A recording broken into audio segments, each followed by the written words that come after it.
Superman is the most powerful, but also the most vulnerable superhero you can imagine. He's an incredibly conflicted, lonely, and lost person. It's a timeless story. Superman is a story for everybody. It's going to be intense, visceral, really exciting to watch. We need champions and we need someone to believe in. It's about the potential for every person to be a force for good. We have to believe that somebody can make things right. From the first time I could ever remember, Superman was one of the people I wanted to be.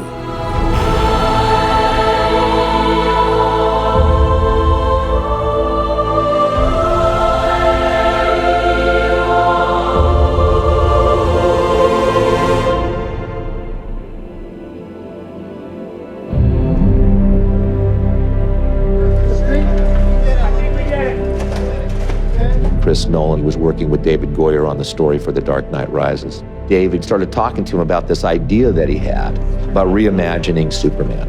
Our approach was not a comic book Superman. It was just to do a more realistic Superman, a Superman that exists in a real world. One more, just like that, right. I remember I said to Zach, I don't know how you do this. I don't know how you take this character and modernize him and make him cool to a modern audience. And they pitched their ideas and we were like, wow, they figured it out.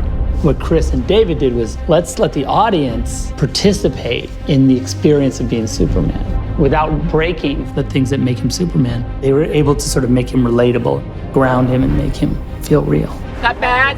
The holy grail of the rehearsal is still out there. Working with Zach is great. His energy is always up.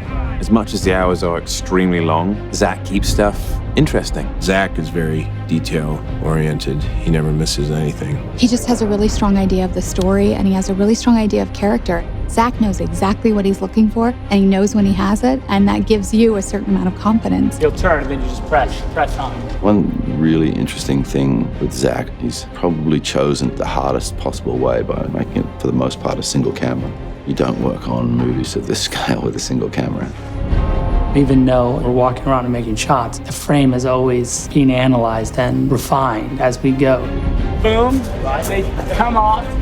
He wanted to give the film this feeling that even though we're dealing with a superhero, this could be going on, or maybe it could happen tomorrow.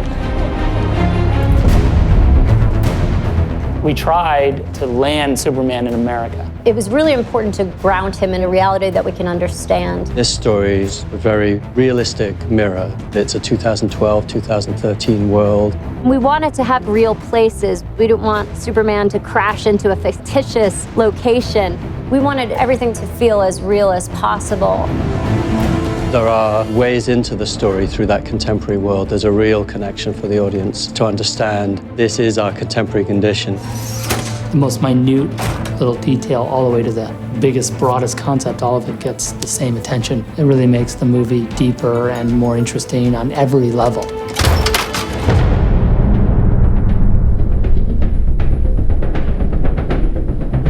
We're gonna make Superman. First thing you gotta figure out is, what's the suit gonna look like? The cape has to be there.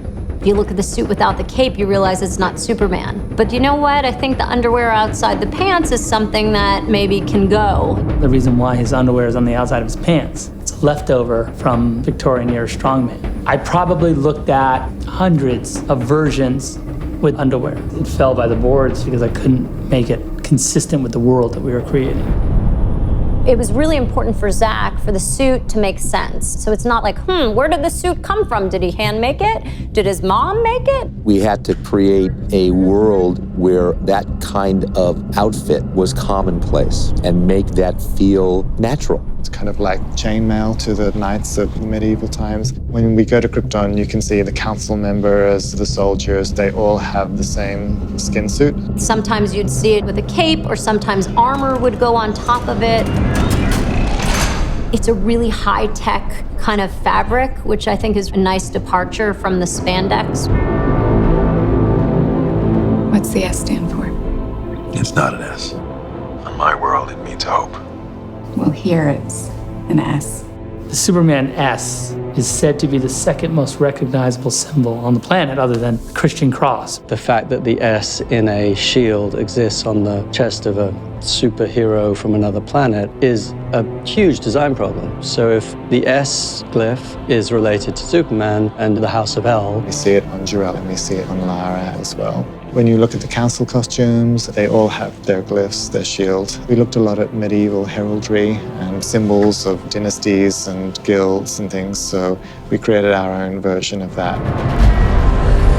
You have to go and find the why of it. You know, it's like an illuminated text. There's a reason why those monks have been redrawing that same thing for 1,000 years. It's got a very alien feel to it, while being recognizable as a suit that we know and love.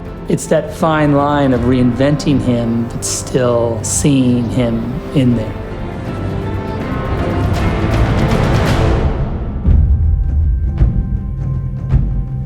Clark is ultimately an outsider at all stages of his life. You see him have all these odd jobs. He's on a quest to find out who he is, where he came from. One of the unique things is that he's an alien. I have so many questions. Where do I come from? What world do I belong to? Is it this one or is it another? Do I have another father on another planet? Who am I? He's kind of lost in the world and doesn't really have a place. Starting the movie from that point of view allows the audience in because they share those same questions and insecurities about their places in the world. One of the things that's really important to Jor-El to try to communicate to his son is that these strengths that he has. It's a huge responsibility. His teachings are all about leading from the front, being a shining hope and example, and not hiding what it is that you are. He'll be an outcast. I'll kill him. How? He'll be a god to them. Instinctually, when something bad happens, he is able to react. And when he reacts like something nobody's ever seen before. Jonathan teaches a slightly more careful approach. He's more protective of what Clark is. Things happen as he grows up where people know that he's different and they're hiding this secret. You're going to require as much strength morally when you have that much strength physically. Clark, you have to keep this side of yourself a secret. What was I supposed to do? Just let him die?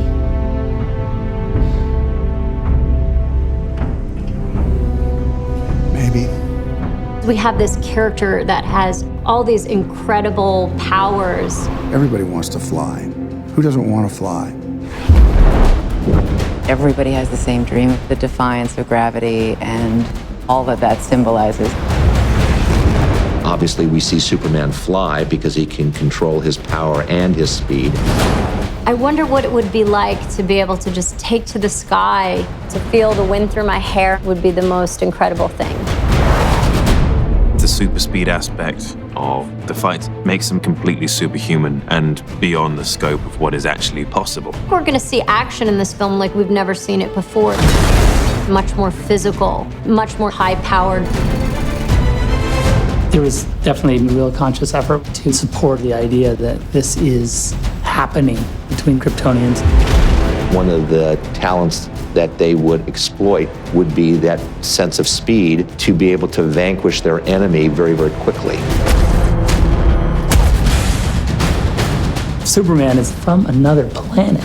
He calls into question so much of what we take for granted, whether it be philosophical or physics. He has come to Earth to remind us of ourselves. Miss Lane, not a fan of the Daily Planet, but those pieces you wrote when you were embedded with the First Division were pretty impressive. Well, what can I say? I get writer's block if I'm not wearing a flak jacket. Lois has always been a strong female character. The difference is that our Lois is more proactive. She's doing all the things that she needs to do to understand this character that could save her world. How do you find someone who has spent a lifetime covering his tracks? He hasn't quite factored in the idea of being the savior of the world until Zod turns up. My name is General Zod.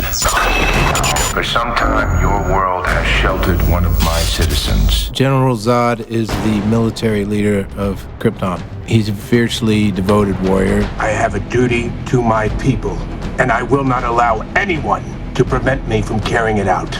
You are presented with a character that, from his point of view, is striving to do the right thing. To Kal-El, I say this.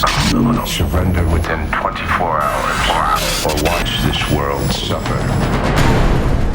Hopes and dreams travel with you.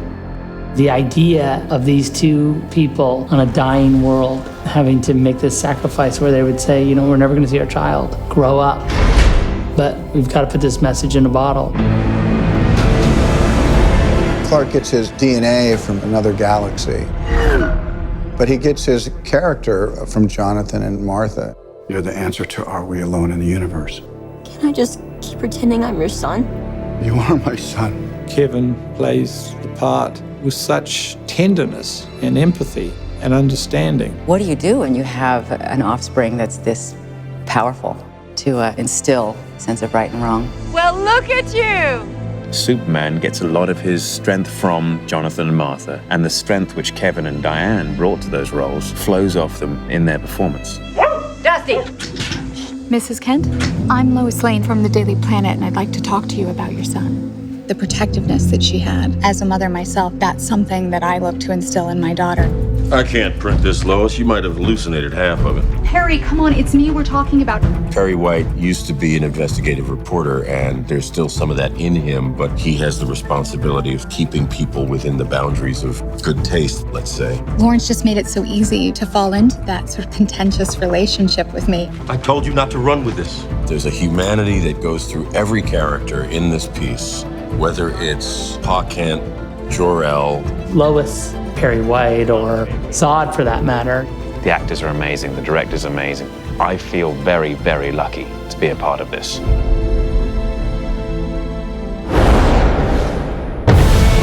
It's reinventing Superman. What'll really be modern about what we're doing is Zach's vision of it. This imagining has such a sense of humanity. It's a spectacular adventure. People are going to feel part of the movie. The scope and scale of the movie is epic. Every scene, every moment, you haven't seen that.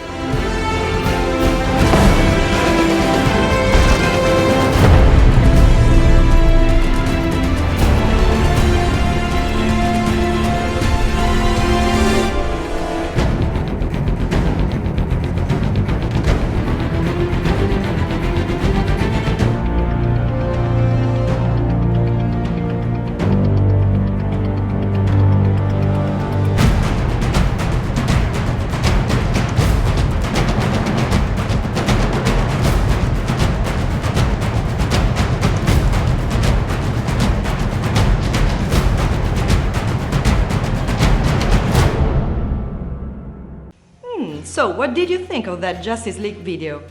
Now, keeping with the Justice League vibe, I've got some interesting facts from the film that might be of interest to you. Did you know that this film is being released on the same day the animated series Justice League first aired 16 years earlier in 2001? Now, here's another one that you will need to keep awake for. The film is rumored to be 3 hours long. And if true, will make it the longest comic book movie released in theaters. Here's one for comic book fans. Zack Snyder has stated that the film will be inspired by The New Gods comic series by Jack Kirby. And finally, this is the third live-action appearance of the Justice League after the failed TV pilot Justice League of America from 1997 and Smallville from 2001. Now, as always, let me know in the comments below your thoughts on the movie, and remember to subscribe and ring the notification bell to always receive the latest trailers the moment they are online. See you next time.